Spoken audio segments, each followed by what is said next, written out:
Mate, you don't need to record the code. What are you doing? What are you doing? I'm stopping. What are you doing? Give me my phone. Who do you think you are? Who do you think you are? Who do you think you are? Okay, first of all, I want your number, okay?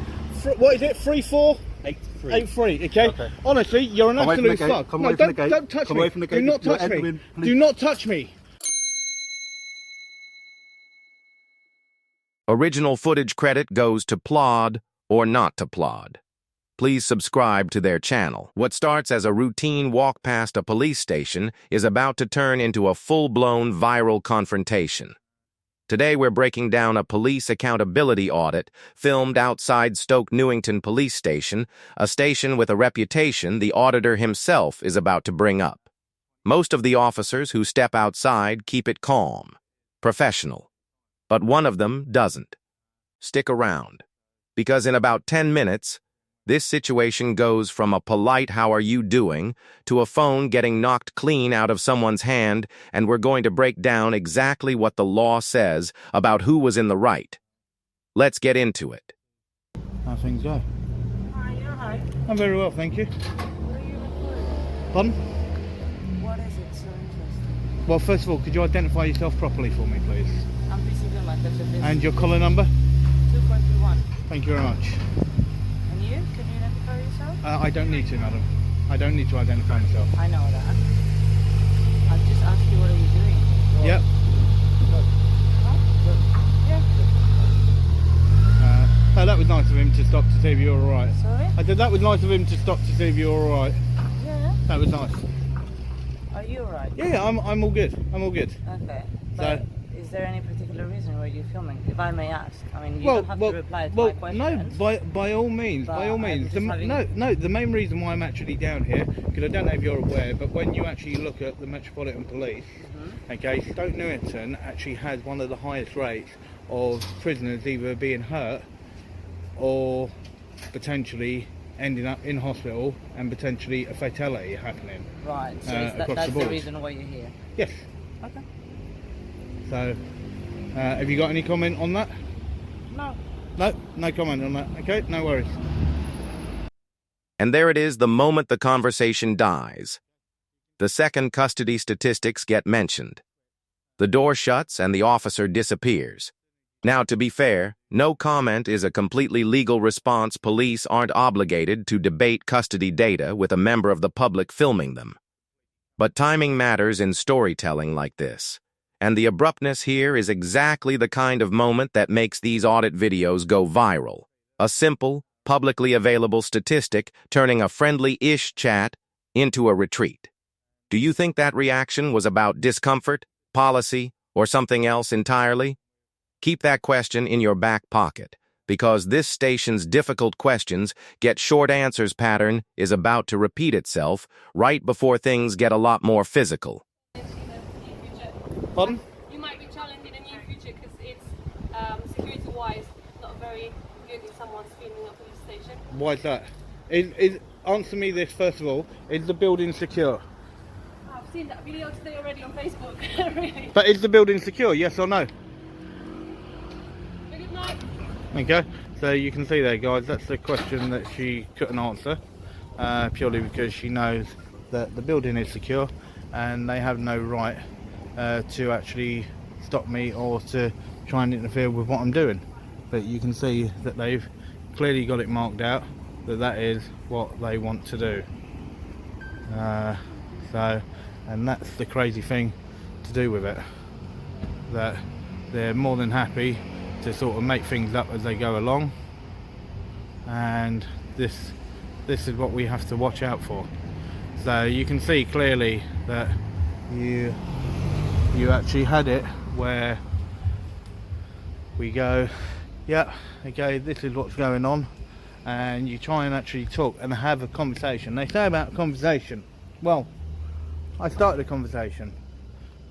Why is it so hard for them then not to actually engage with that conversation? And the actual answer to that is because it's being covered up and they're not interested in what the public do, and they just want to do what they're out there to do and nothing more.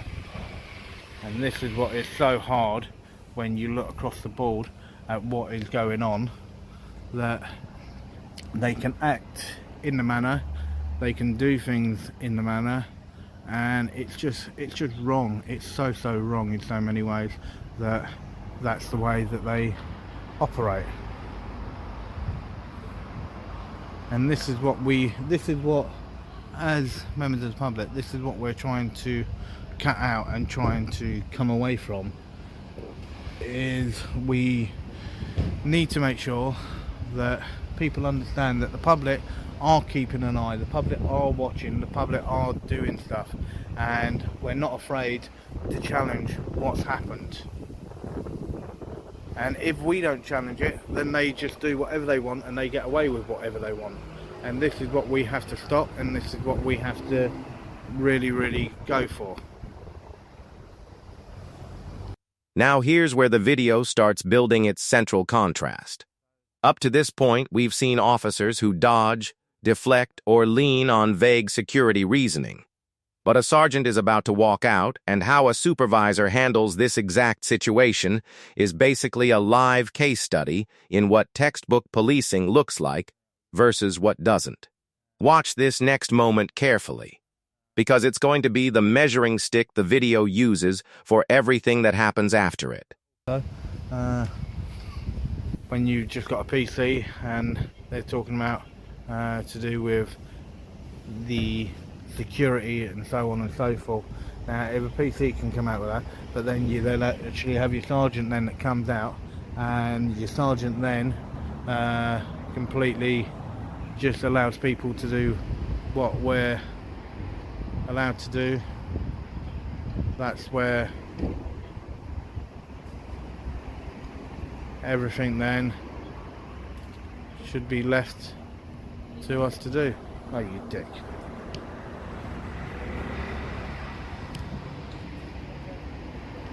So sorry about that, guys.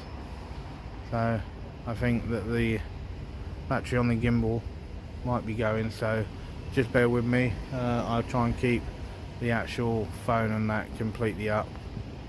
So yeah, so please just bear with me just in case. It was fair enough, okay, that you actually had one of our colleagues that was just coming off duty that sort of said, yep, are you alright? She said yeah, and then boom, and then it then went from there, and that's the wonderful thing. So right. I'm good. Anything interesting going on? Sorry. That's it. A fun game for YouTube, is it?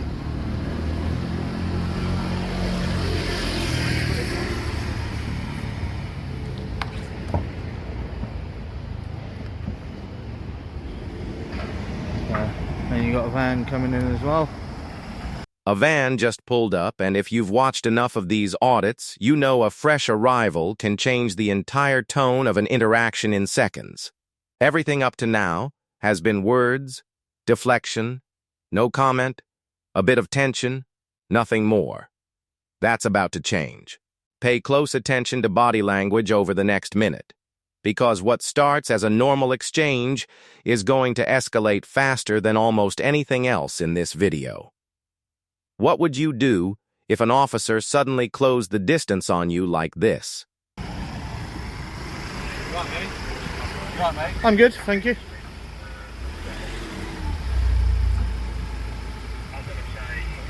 Did you just not record the code? Move your camera. Mate, we're trying to record the code here. I'm not trying to record the code. But you're going to capture it if we put it in now. Well, you don't know what I'm capturing. Turn the camera away from it. No, I don't have to do anything, sir. Don't tell me to do something, sir.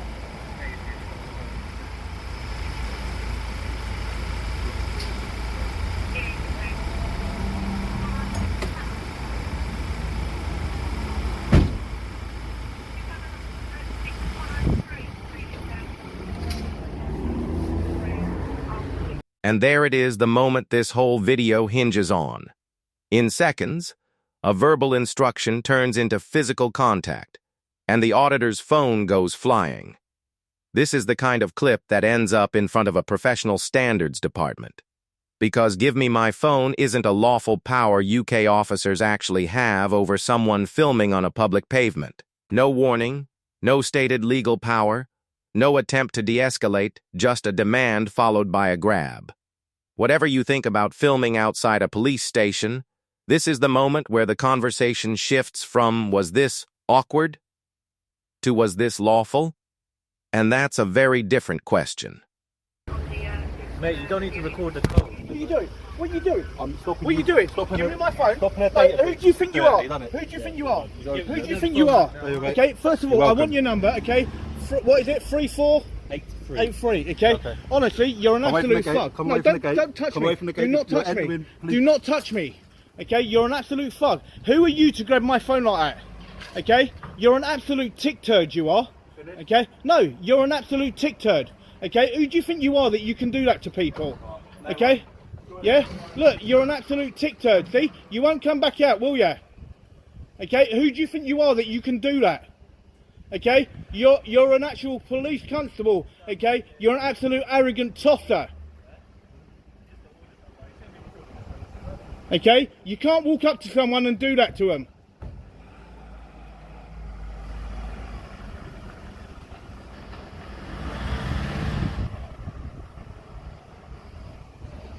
Okay, what an absolute tick turd. Let's slow down and actually break down the legal test here, because assault gets thrown around loosely online. In English law, any unwanted physical contact can meet the threshold for common assault or battery if it isn't justified by a lawful power, and officers don't have a blanket power to seize property from someone simply for filming. For it to be lawful, there'd typically need to be a specific power invoked, like seizing evidence of a crime, or a genuine, proportionate safety concern. Neither of those seems to have been stated here in the moment. This is exactly the kind of footage that professional standards departments and, in serious cases, the IOPC would be asked to review. So the real question isn't just did this look bad, it's whether it can be legally justified at all. Right guys, you can see there, okay, he came straight up to me, okay, absolutely just grabbed the phone, smashed it out of my hand, right, and the screen is actually broke on the corner from the actual fault, and yeah, absolutely so wrong, and it shouldn't be allowed. So that's one that I will definitely be putting in, and you'll actually see from the actual footage that there was no getting any actual code or anything on there. He made a presumption, nothing more, okay, and that's what it is. So yeah, so let's just see what happens. But yeah, so PC tick turd, okay, you better be ready, okay, for the complaint that's going to go in. Okay, you're an absolute, you are a disgrace to that uniform. An absolute disgrace. You're meant to be there to serve and protect the public, and you act like that. You're an animal.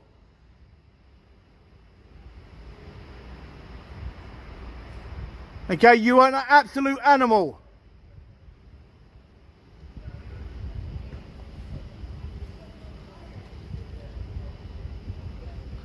Your parents must be so proud of you that you act like that. Really, really proud. Okay, you are a complete disgrace. Okay, that's it, you keep walking. It is their responsibility, okay, if they have an open keypad, right, it is their responsibility. What happens when you go to a cash point? Okay, you're always told, cover up your PIN. Cover up your PIN. The exact same thing. It is their responsibility to cover that PIN number. It is not the public. If they decide that they want to enter it in while you have a member of the public there, then that is down to them. That is completely 110% down to them.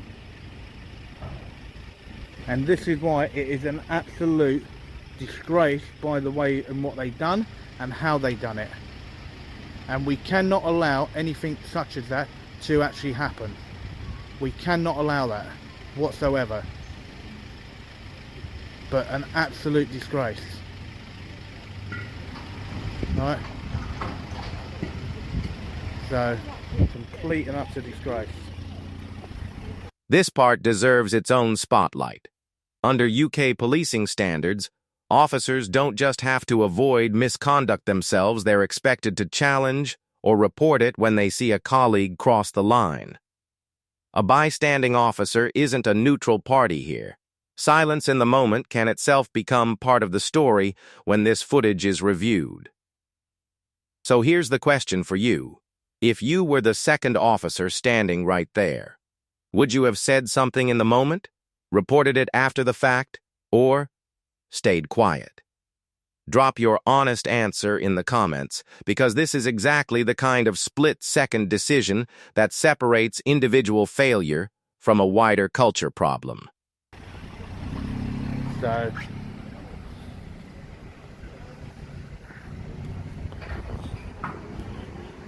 where's your fug gone to?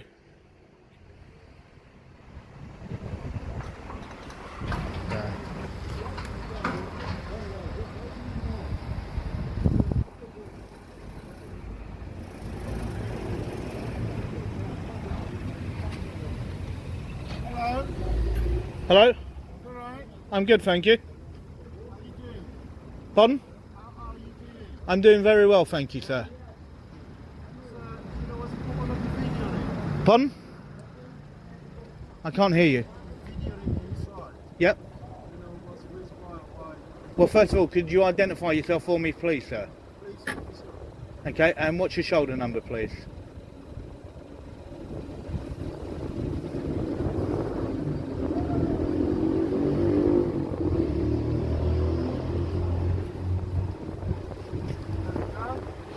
Okay, no worries. So what's your shoulder number? 2501. No worries. Thank you very much, sir. Everything's all good, mate. Everything's all good. Okay, apart from one of your officers just assaulting me. Yes, and about 5 minutes ago, and it's all on the camera. Okay, so and basically, I was waiting for somebody to actually get me the duty inspector. They're going to get it for you. Yeah, well, that's what I'm waiting for. Yeah. Oh, right, okay. You sorted it, yeah? Yeah. Oh, right, okay. All right, no worries then, yeah? Okay, no worries. Need any help or any? No, I'm all good apart from that. You don't need ambulance? No. I'm all good. Yeah? I'm all good. Yep, no worries. All right, no worries. You guys are going to come this way or you're going to go in front? No, I think they're going to come here. So don't. Yeah, all good. All good. No worries. All right. Be good. And pardon? Pardon? What is your name again? I'm going to decline on that, sir, if you don't mind. No worries, sir. Okay. No worries. Okay. Take it easy, and you. No worries. Okay. So you can see there, that's how an interaction should be. So he was actually quite chilled, quite relaxed. And then when you then actually look at the actual thug and the assault that took place, yeah, complete and utter disgrace. So let's pull this whole day apart. Across multiple officers, we saw a real spectrum of policing style, from a sergeant who correctly assessed the situation and simply let a lawful activity continue, to an officer who escalated a filming dispute into physical contact within seconds, with no stated power and no clear justification. The legal reality is straightforward. Filming in public is lawful. Officers generally have no power to seize a phone just because someone's recording, and any use of force has to be necessary and proportionate to hold up.